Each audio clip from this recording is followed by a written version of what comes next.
Spoštovane dame, spoštovani gospodje, cenjeni predsednik Republike Slovenije gospod Borut Pahor, cenjeni predsednik Državnega zbora gospod Igor Zorčič, cenjeni kolegi nekdanji predsedniki Državnega sveta, spoštovane državne svetnice, državni svetniki, spoštovani avtor priložnostne razstave gospod Srdžan Živulović s soprogo, spoštovani ostali gostje, nastopajoči, sodelavci.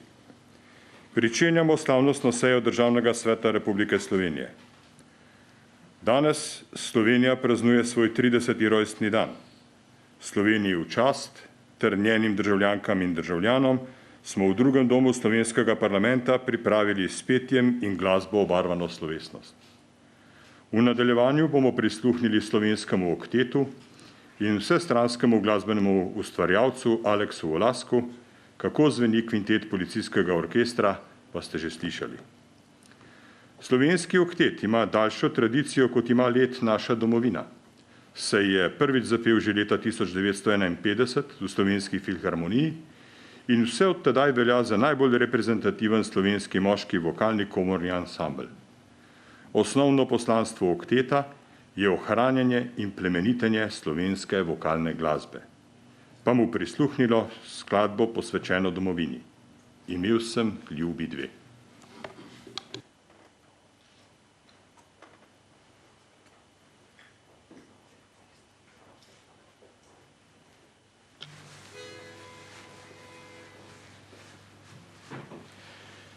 Imel sem ljubi dve, a eno sem izgubil.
Spoštovani gospe in gospodje, dragi državljanke in državljani Republike Slovenije.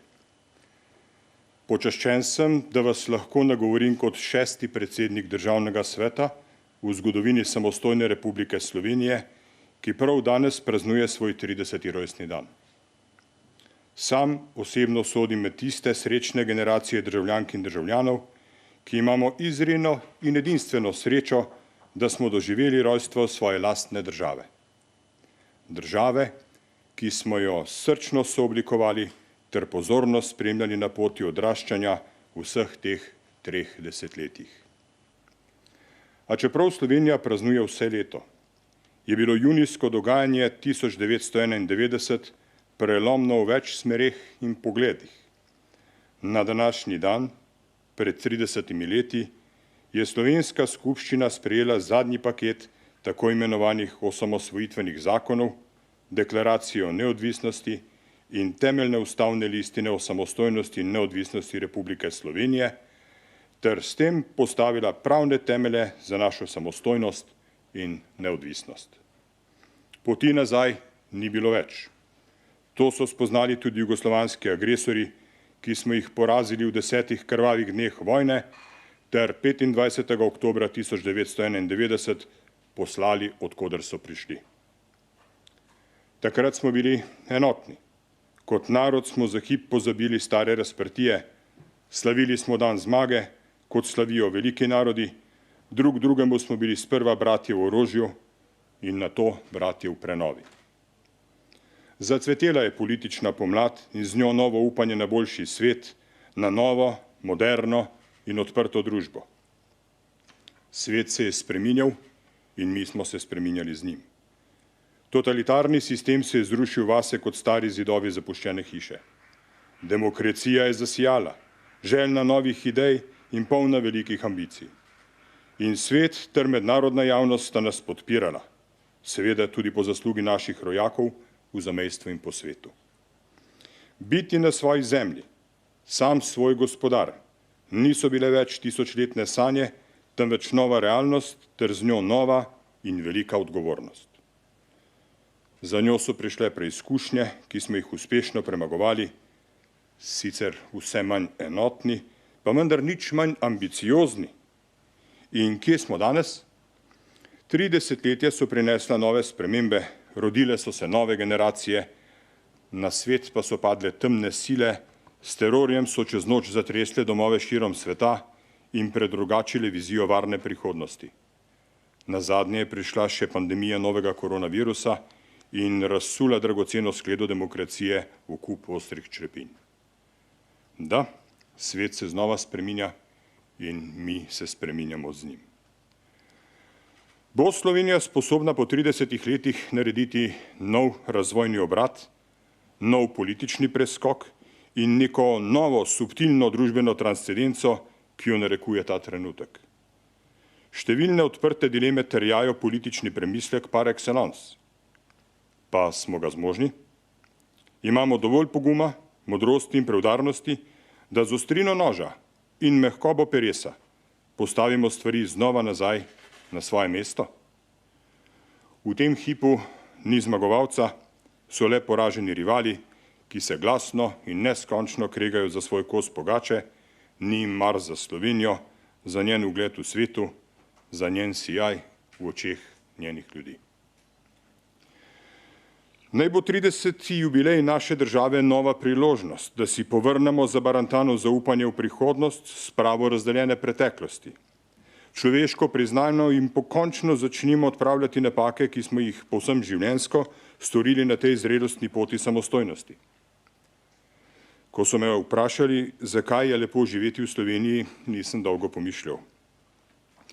Domovina je naš skupen dom, kakovost bivanja in zadovoljstvo pa nista neka suhoparna statistična kazalca, krog katerih bi se prerekali za narodov blagor. Ozavestimo, da je res lepo živeti v Sloveniji. Bodimo ponosni na doseženo, bodimo prijazni drug do drugega, bodimo čuteči do prelepe narave in zelenega okolja. Bodimo smeli v idejah, bodimo podjetni in ustvarjalni, kot smo že enkrat bili. Saj, kje najti še lepši je svet in kje lepše je kot doma? Kakšna bo torej naša dediščina novim generacijam otrok, ki se prav zdaj postavljajo na svoje noge? Kaj jim bomo zapustili v hrambo? Kaj naj osebno kot politik, ki spoštuje različnost in prezira nizkotnost, predam svojim vnukov in vnukinjama? Morda je v tem kontekstu politične inventure napočil čas tudi za premislek o nacionalnih simbolih in kaj le ti pomenijo za našo skupnost, narod, državo. Mati slovenskih lip, ali kot ji rečemo najevska lipa, je stara 730 let. je poleg vsega tudi najdebelejše slovensko drevo in jo upravičeno štejemo za naravno vrednoto državnega pomena. A to danes veličastno enovito deblo, ki v obsegu meri več kot 10 metrov, je počasi in vztrajno skozi stoletja zraslo iz več debel. Lipa brez dvoma čudovito simbolizira Slovenijo in vsa tisočletna prizadevanja po ohranitvi in samoniklosti slovenskega naroda in jezika. Korenine slovenstva, ki segajo globoko v plasti zgodovine, so pognale čvrsto, stabilno in zdravo drevo slovenstva, ki bo kljub pestri razvejanosti sposobno kljubovati viharjem prihodnosti. In leta 1991 smo čutili njen duh povezovalnosti, upora in kljubovalnosti, pa tudi ponosa in svobodomiselnosti. Triglav, žitno klasje, rumene zvezde, vsi ti simboli so nas končno ponesli v zgodovino kot nacijo, ki se srečuje in družno zbira v zavetju lipe, zato niti ni naključje, da smo kot simbol sprejeli še lipov list. Da pa to ne bodo zgolj prazni simboli brez duše in svetosti, je odvisno od prav slehernega izmed nas, ponosnih državljank in državljanov Republike Slovenije, ki že stoletja tu živimo, se z viharji bijemo in kot bratje, sestre ne pustimo, da izginemo. Spoštovani, Državni svet kot drugi dom slovenskega parlamenta simbolizira pluralnost, demokratičnost in v najbolj zahtevnih trenutkih odločanja izžareva moč argumentov, pa tudi kompromisov. Zato je nepogrešljiv branik demokracije ter zagovornik interesov vseh interesov svojega ljudstva. Zato sedeti v naši hiši zahteva politično držo z odliko, bontonom in modrostjo, ki jo trdim iz lastnih izkušenj, naši državni svetnice in svetniki premorejo na visoki ravni. Čeprav smo na zunaj pogosto na nasprotnih bregovih, smo notranje enotnejši in preudarnejši kot naš zgornji brat dvojček. Dokaz več, da se tudi politiki lahko učimo od politikov brez fige v žepu. Pa pustimo kritiko za nekaj slovesnih trenutkov, saj danes Slovenija praznuje in prav je, da ji nazdravimo ter zaželimo le najboljše. Priznajmo si, da le združeni kot takrat leta 1990 in 1991, enotni v odločnosti, samozavestni v pogumu, smo lahko nepremagljivi in neprekosljivi tudi danes, 30 let kasneje, v novih, nič manj zahtevnih in turbulentnih časih. Na temeljih naše osamosvojitve je odgovornost države Slovenije, da nudi in zagotavlja dostojen in varen dom vsem svojim državljankam in državljanom. In zato se je bilo, se je in se bo vedno vredno boriti. Vse najboljše, draga Slovenija, ali kot je dejal bolj poetično moj soimenjak Lojze Slak, srečno mlada Slovenija, Slovenec in Slovenka, tebi vdano nazdravljamo, naša lepa mladenka. Hvala.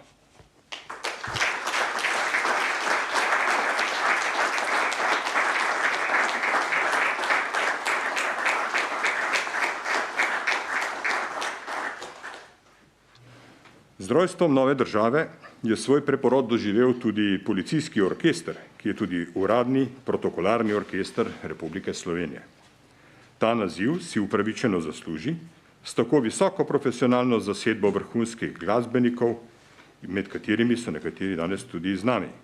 Gašper Glas, Matej Klemen, Aljoša Pavlinc, Peter Kuder in Gašper Obšteter.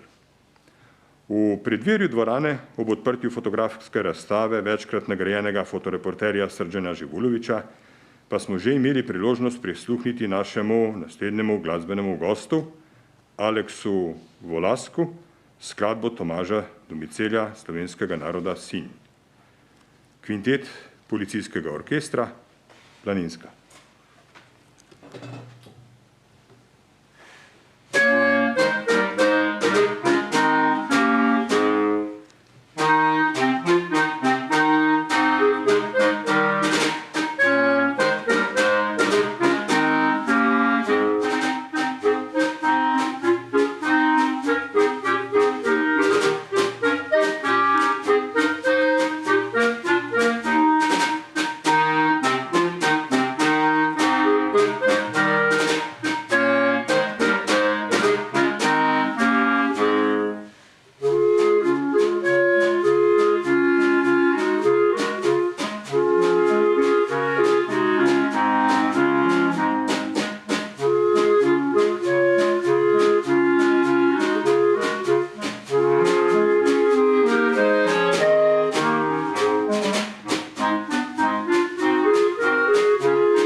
slovenskega naroda sin, pa še kako drži. Aleks Volasko je namreč otrok Slovenije, ki je rojstvo slovenske države slutil že v trebuhu mlade mamice Marjete, naše sodelavke. Aleks Volasko in Saša Lešnjek, Slovenija, od kod lepote tvoje.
Hvala Aleksu Volasku in gospe Saši Lešnjek, ki s svojim milozvočjem poskrbite za to, da je Slovenija še lepša. Lipa je ponosen simbol slovenstva že od nekdaj. S pesmijo Lipa zelenela je zagrizen in vsestransko nadarjen domoljub Miroslav Vilhar slutil uresničitev sanj slovenskega naroda po osamosvojitvi. Pesem pa je ponarodela v priredbi Davorina Jenka. Z nami je znova slovenski oktet.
Spoštovani, dovolite mi, da uradno zaključim slavnostno sejo Državnega sveta o prazniku Dneva državnosti in praznovanju 30. obletnice naše države Slovenije. Danes je velik praznik, dan veselja in praznovanja. Bodimo dobre volje, kjerkoli že smo, in bodimo ponosni na doseženo. Cankar je zapisal, da je slovenska beseda beseda praznika, petja, vriskanja. Zapojmo in nazdravimo. Danes imamo 30 izjemnih razlogov, da smo Prešerni. Vse prisotne vabim na sprejem v preddverje dvorane Državnega sveta. Hvala in še enkrat vse najboljše, Slovenija.